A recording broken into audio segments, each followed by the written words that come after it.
Hello friends, welcome to the channel Readers Club.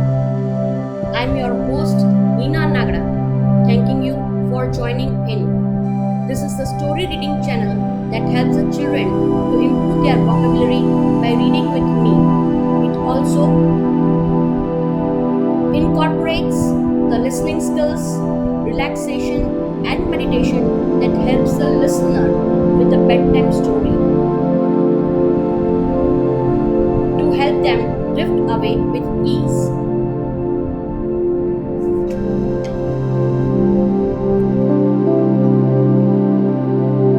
Today I'm going to read the story Alice in the Wonderland, Chapter 5, Advice from a Caterpillar. A caterpillar and Alice looked at each other for some time in silence. At last, the caterpillar took the hookah out of its mouth and addressed her in a languid, sleepy voice. "Who are you?" said Caterpillar. This was not an encouraging opening for a conversation. Alice replied, rather shyly, I hardly know, sir, just as present. At least I know who I was when I got up this morning. But I think I must have been changed several times since then. What do you mean by that? Said the caterpillar sternly. Explain yourself. I can't explain myself.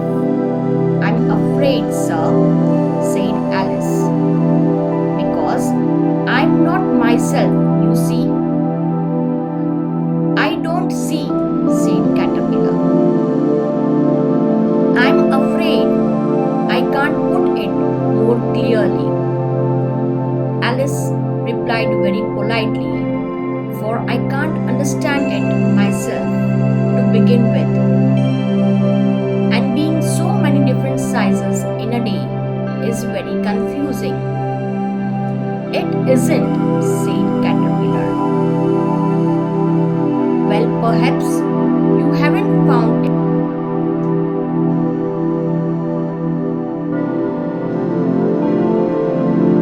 Well, perhaps you haven't found it so yet, said Alice.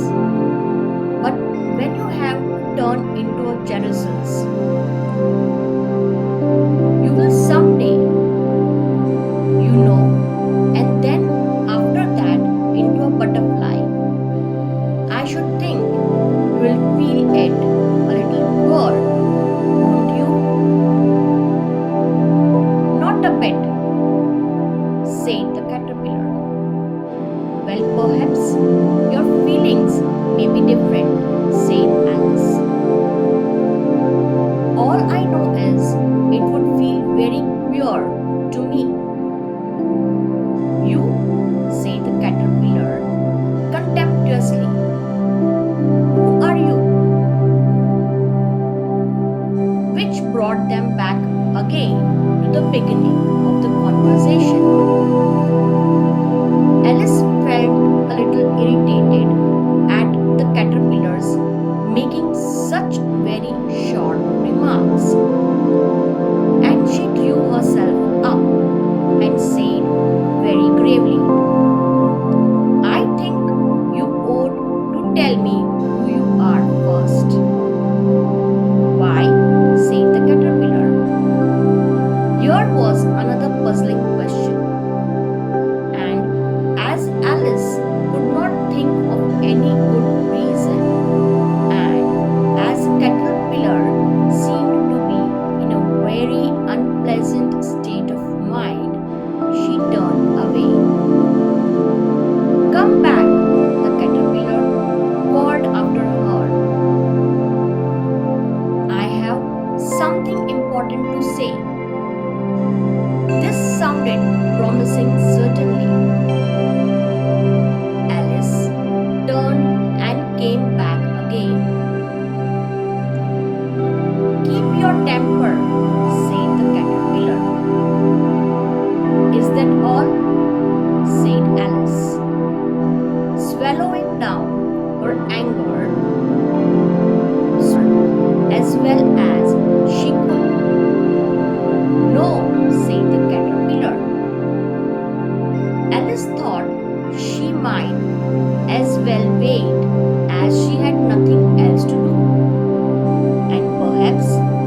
After all, it might tell her something worth hearing.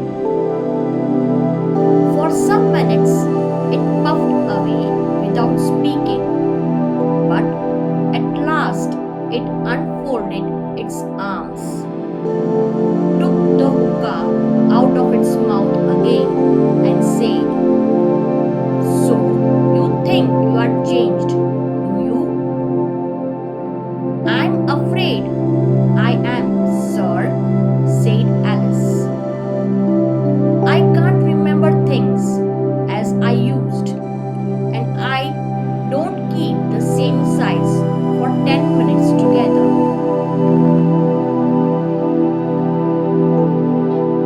"Can't remember what things?" said the caterpillar. "Well, I have tried to say, 'How doth the little busy bee?' but it all came different," Alice replied in a very melancholy voice. "Repeat." "You are old, Father William," said the caterpillar. Alice folded her hands and began. "You are old, Father William," the young man said, "and your hair has become very white. And yet you insistently stand on your head. Do you think at your age it is right?" "In my youth," Father William replied to his son, "I feared it might injure the brain. But now that I am perfectly sure I have none, why I do it again and again." "You are old," said the youth, "as I mentioned before, and have grown most uncommonly fat. Yet you turned a back somersault in at the door. Pray, what is the lesson of that?" "In my youth," said the sage, as he shook his grey locks, "I kept all my limbs very supple. By the use of this moment, 1 shilling the box. Allow me to sell you a couple." "You are old," said the youth, "and your joys are too weak for anything tougher than suit. Yet you finish the goose with the bones and the beak. Pray, how did you manage to do it?"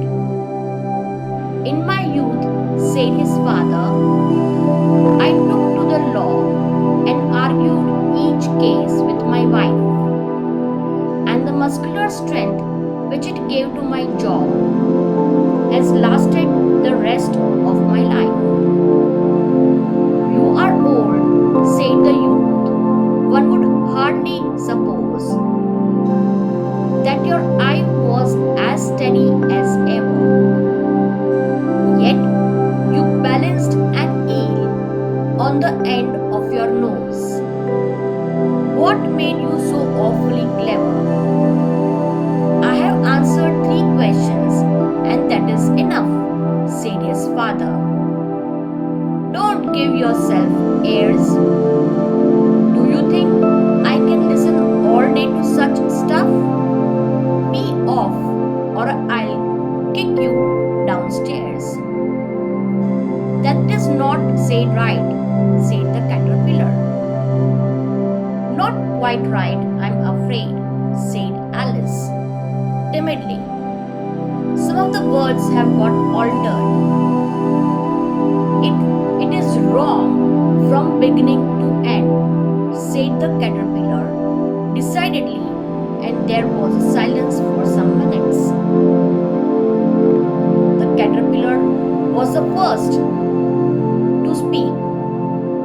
"What size do you want to be?" it asked.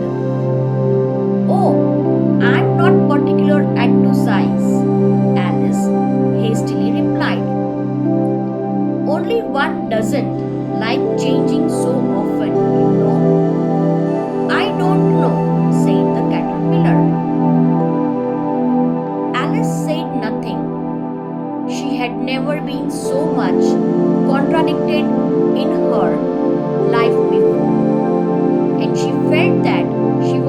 losing her temper.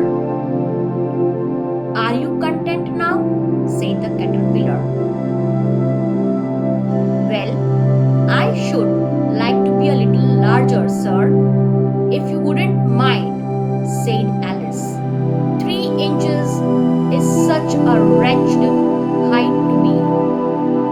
It is a very good height indeed, said the caterpillar angrily, rearing itself upright as it spoke.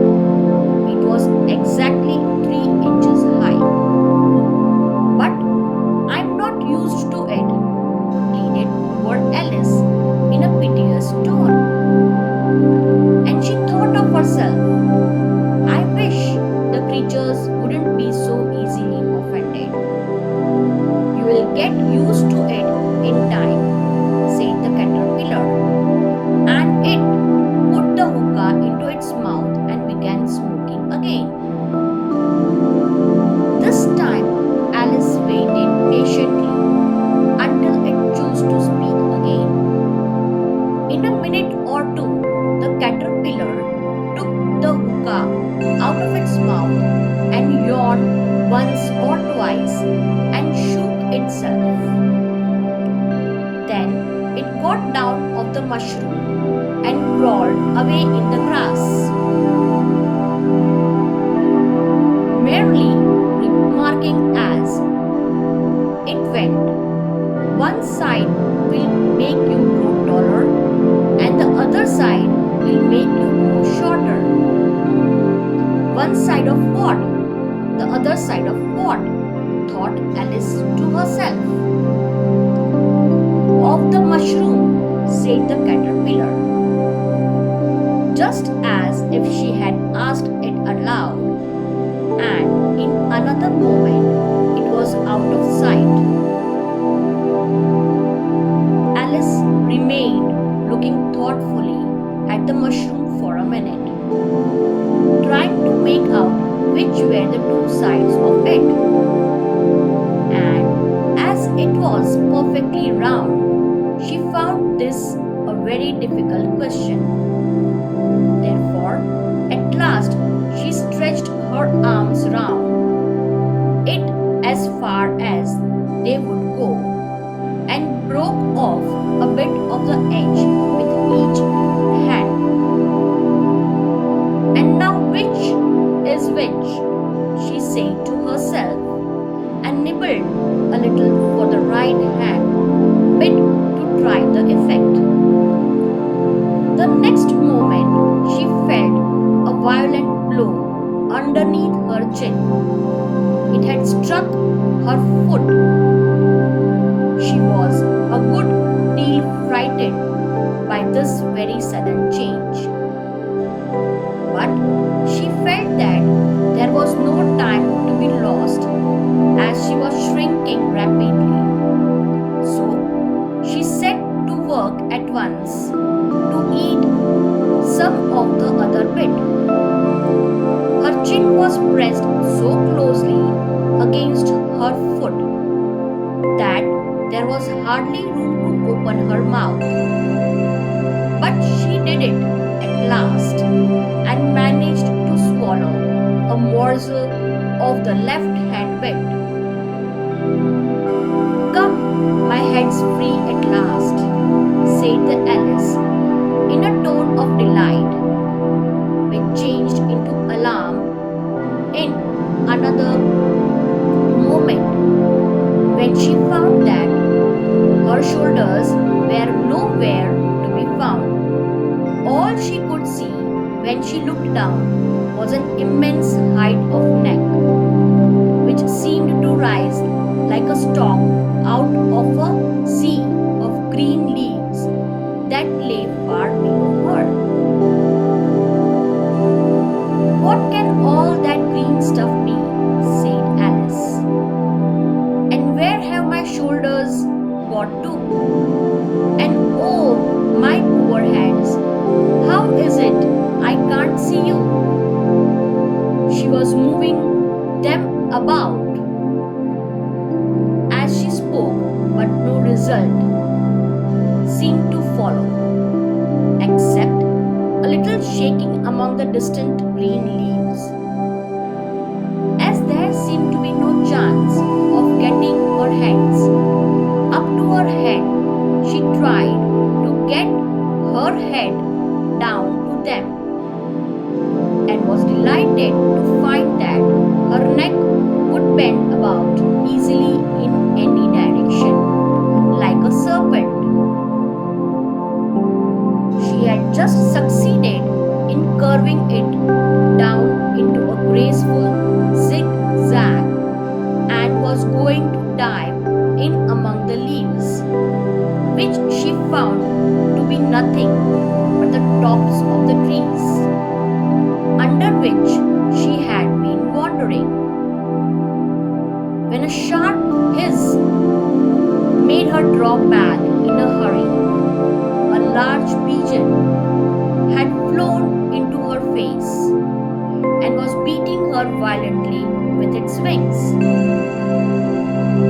"Serpent!" screamed the pigeon. "I'm not a serpent," said Alice indignantly. "Let me alone."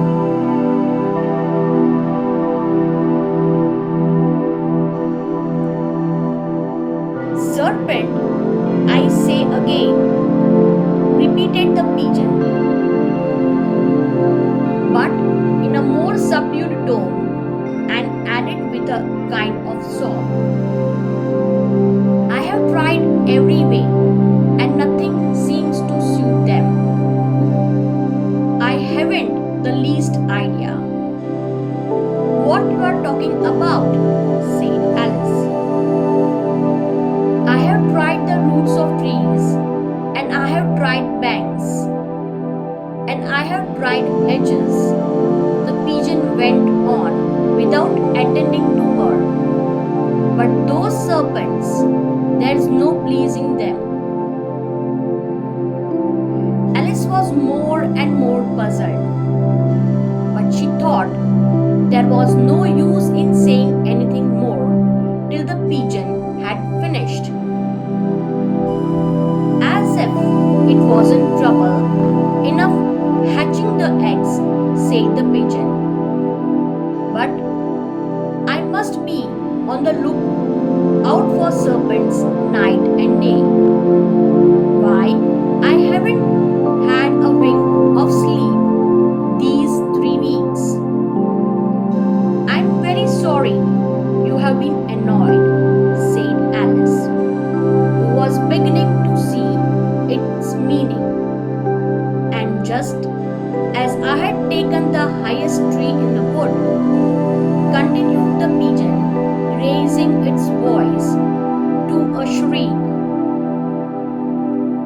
"and just as I was thinking I should be free of them at last, they must needs some wriggling down from the sky. Oh, serpent! But I'm not a serpent, I tell you," said Alice. I am a, well, what are you?" said the pigeon. "I can see you are trying to invent something." I'm a little girl," said Alice, rather doubtfully, as she remembered the number of changes she had gone through that day. "A likely story indeed," said the pigeon in a tone of the deepest contempt. "I have seen a good many little girls in my time, but never one with such a neck as that. No, no, you are serpent, and there is no use denying that.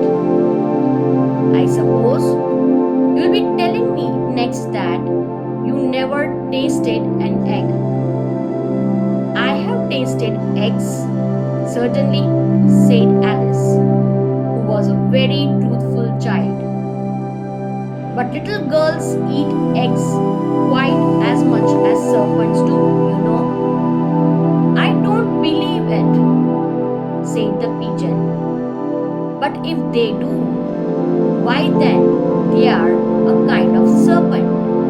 That's all I can say. This was such a new idea to Alice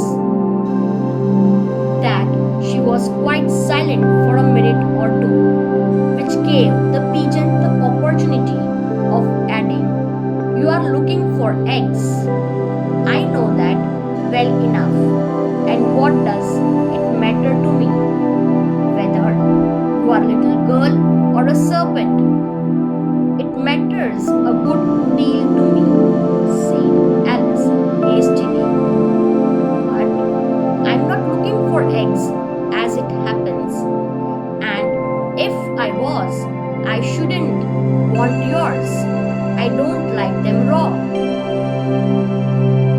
"Well, be off then," said the pigeon in a sulky tone as it settled down again into its nest.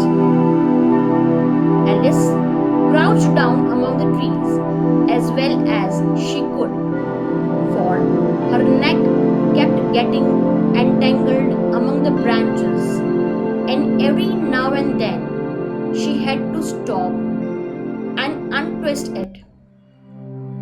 After a while, she remembered that she still held the pieces of mushrooms in her hands, and she set to work very carefully, nibbling first at one and then at the other, and growing sometimes taller and sometimes shorter, until she had succeeded in bringing herself down to her usual height. As it was so long since she had been anything near the right size that it felt quite strange at first, but she got used to it in a few minutes and began talking to herself as usual. "Come, there's half my plan done now. How puzzling all these changes are. I'm never sure what I'm going to be from one minute to another. However, I have got back to my right size. The next thing is to get into that beautiful garden. How is that to be done, I wonder?" As she said this, she came suddenly upon an open place with a little house in it, about 4 feet high. "Whoever lives there," thought Alice, "it will never do to come upon them this size. Why I should frighten them out of their wits." So she began nibbling at the right hand bit again, and did not venture to go near the house till she had brought herself down to 9 inches high. That's all for today. We'll continue the story, chapter number 6, in next vlog. Thank you very much. I hope you enjoyed the story. Thank you very much. If you like the story, please subscribe, give thumbs up and click the bell icon so when new vlog is uploaded, you get the notifications. Thank you very much.